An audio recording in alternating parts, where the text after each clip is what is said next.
నమస్తే అండి.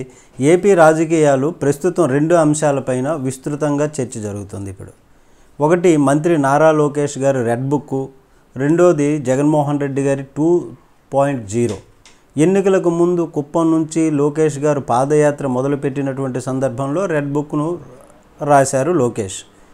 ఎవరైతే టీడీపీ నాయకులను కార్యకర్తలను ఇబ్బంది పెట్టారో వారందరి పేర్లను రెడ్ బుక్లో రాసుకుంటున్నానని, అధికారంలోనికి వచ్చిన తర్వాత వారి భరతం పడతానని, అట్లా ఆ బాధ్యత తానే తీసుకుంటానని అంటూ ఆయన హెచ్చరించినటువంటి సంగతి అందరికీ తెలిసినటువంటిదే.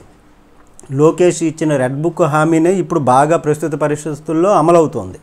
ఇక సూపర్ 6 హామీల సంగతి అందరికీ తెలిసినటువంటి విషయమే.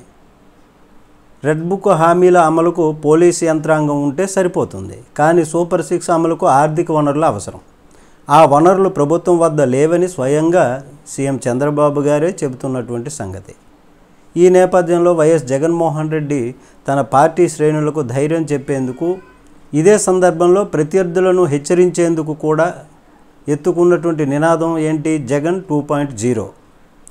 రానున్నది తమ పాలనే అని, ఈసారి వేరే లెవెల్లో ఉంటుందని ఆయన పదే పదే అంటున్నారు.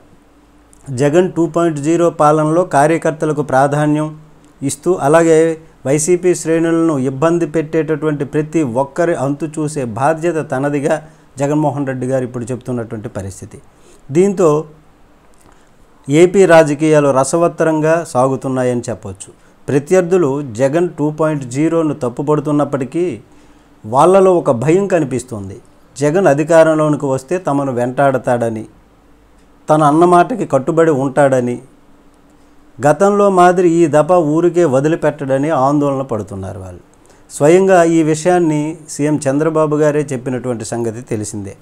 ఇదే సందర్భంలో జగన్లో మార్పు కనిపిస్తోందని, ఈ దఫా తమకు ప్రాధాన్యత ఉంటుందని కార్యకర్తలు, నాయకులు నమ్మకంగా ఉన్నారు. ఇప్పుడు రెడ్ బుక్, జగన్ 2.0 పేర్లలో తేడా అంతే. రెడ్ బుక్కు కౌంటరు జగన్ 2.0 ఉన్నాయనేటటువంటి ఈ వైసీపీ నాయకులు అంటున్నారు. స్వభావరీత్యా ఒకే విధంగా ఉన్నాయనేటటువంటి చర్చకు తెరలేచింది ఇప్పుడు. నమస్తే.